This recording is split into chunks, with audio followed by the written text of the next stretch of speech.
Hi guys, my name's Ryan Pronko, and today I'm going to be talking to you about The Missing Second Semester, a book written by Gene Natali, the CEO of Troutwood, a startup fintech company.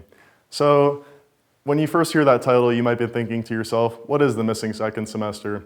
Well, The Missing Second Semester is a book about financial literacy most importantly, but in a deeper aspect, it's about the most overlooked topics in financial literacy. And it's going to really teach you things that you didn't learn in your traditional education that are going to be very useful to you in terms of money management, budgeting, and investing. Now, the thing that I really like about the financial literacy aspect of this book is that anybody can gain value from it, whether you're a high school student, a college student, or even an experienced worker, maybe even somebody who's worked in the finance field your entire life. Reading this book is going to give you some type of value, and that's beautiful. Now, everybody has different wants and different needs for their lifestyles, and so what you're going to use your financial literacy for might be different than somebody else. Now, this could be very high-level financial topics or very low-level, and for most, it's just going to be personal finance-related things, money management, investing, and budgeting. And the spectrum is really just because finance is an extremely broad topic. Now, fast-forwarding, I want to start off with this idea that your choices today will affect you in the now and in the future, and that's whether you like it or not. Now, this is a key mindset that you need to have when you're making your spending decisions. You need to think to yourself, is this purchase a want or is it a need? Now, I'm not saying that you can't give in to your wants every once in a while. Everybody has to, you have to enjoy your life. But, you need to be conscious of these things when you're making your spending decisions and just be mentally aware of that when purchasing things. And I want to paint this picture for you of an apartment. So let's say you're a college student just like me, and you're moving out of your parents' house. You need an apartment. There's two different options. Option one, less renovated, kind of more run down, just has all the bare minimum necessities. Option two, brand new, all of the up-to-date appliances, your dream apartment. You need an apartment, you need number one, but you want number two. So just keep that idea with you for a little bit and we'll come back to it. Now I want you to change your train of thought a little bit, and we're going to think about time and planting a seed. Now, I have a quote up on screen from Gene Natali, the author of the book, and I really like this quote, and Gene says, when things don't happen instantly, people tend to lose interest. And this is really applicable to all senses of life. When people generally don't get that instant gratification from something, if they're trying something new, whether that be working out, a hobby, school, if they don't see those instant results, they will tend to lose interest. And it takes a very dedicated person and a very patient person to really stick with something. And in The Missing Second Semester, if you read it, Gene talks about a specific example, and it refers to the Watching Trees Grow Club. So essentially, this club is a bunch of high school students, and they all plant trees, and they just watch them grow. They start off with, let's say, 10 people. At the end of the first year, the trees really haven't grown too much. And in fact, during the wintertime, the trees lose their leaves, and they look even smaller than they did when they were first planted. Now, the group loses a few members, they don't see that quick result, they lose interest. And the fact that the trees got even smaller, it's even harder for the group to get new members. A few years go by, and the group is only made up of a few loyal members, patient, and they're willing to put in the work and watch for results. They're not going to lose interest quickly.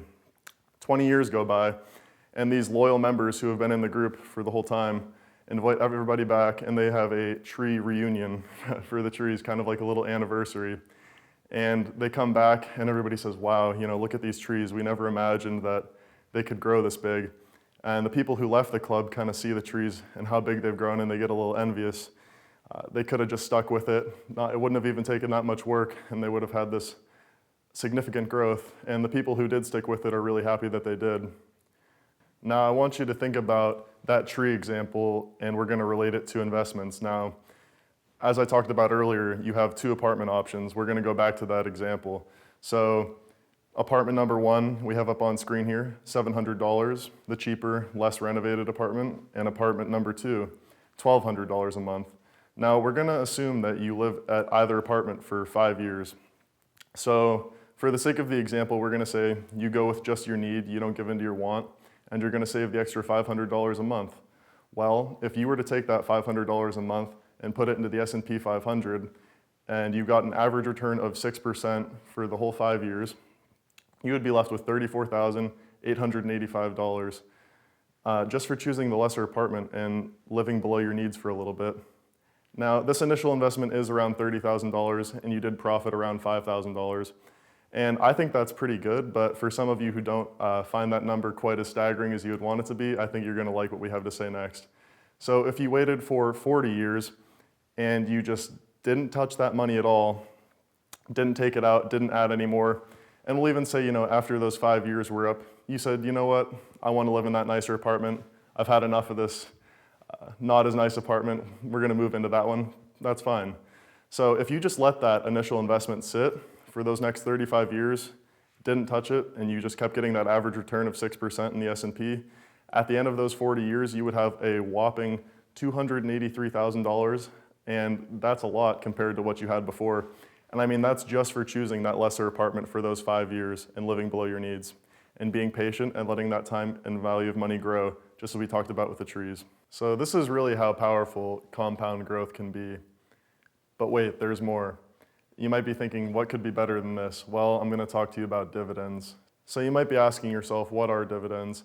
Essentially, dividends are a sum of money paid by a company to its shareholders. Now, dividends can be seen as an opportunity to turn a good investment into a great one, and that is by reinvesting your dividends on a continuous basis. And a good goal for you to have would be to perhaps continue to reinvest these dividends until your retirement when you really need the money, and you could even live off of them. And we're gonna show you an example of this. So looking back at the example of the apartments from earlier, at the end of the 40 years, we're gonna assume that you didn't have any dividends from before and you had that $283,000. You were just taking the dividends out, maybe you just weren't reinvesting them. But we're gonna look at an example where you did reinvest the dividends and you didn't do any extra work, you just let that money grow. So for the sake of the example, we're gonna say from year 5 onward, you had that same investment, but you got a 2% dividend yield and you continually reinvested that money for the 35 years. At the end of the 40 years in this example, you would have a total of $383,000. And that's almost a $99,000 difference just for reinvesting those dividends and not doing any extra work, being patient and letting that tree grow just as we talked about before. Now, in all these examples, when you hear me talk about the S&P 500, we're talking about a benchmark index. It tracks a large group of different companies, and it essentially diversifies you and gives you a lot of exposure to different companies, for example, Apple, Amazon, and Tesla. Now, when something tracks a broad market like this, there's oftentimes going to be market corrections where the market might take a sudden dip down. And in our examples, we talked about leaving that money in and letting it grow. So assuming that you're not selling off at all during this process and you're reinvesting that money like we talked about, these can be seen as an opportunity to lower your average cost and buy in at a lower price. So some people, they get upset when the market's down. And sure, nobody wants to see their stocks down, but I want you to see this as maybe the stocks are on sale. It's almost like a discount, a Black Friday for stocks, so to say. So you can really take that negative and turn it into a positive investment opportunity. So that's all that I really have for you guys today. Now I want to go over some key takeaways, and these are probably the most important things from the presentation that I want you to just apply in your everyday life and take with you. So number 1, the choices that you make today will affect you now and in the future, whether you like it or not. It's just something that we all have to face. I want you to know the difference between a want and a need, and I want you to be conscious about that when you're making your spending decisions. I want you to let your savings dictate your spendings and not the other way around. I want you to really realize that value of time and of dividends, and just that if you invest early and let that money grow, it can really turn into a large amount of money that you didn't think could be possible. Also, I want you to know that $1 today is worth more than $1 tomorrow. And that kind of just relates back to that idea of time. I want you to see that value of the market corrections and realize that although it might not be the best thing in the world, you can take that negative and turn it into a positive. And the most important thing, in my opinion, that I want you to take away from this presentation is that I want you to understand everybody has different wants, different goals, different needs, and a different need for financial literacy. And so what your need for financial literacy is going to be different from your friends, your peers, and your family, and that's perfectly fine. Guys, thank you very much. My name's Ryan Pronko, and it's been a pleasure talking to you today.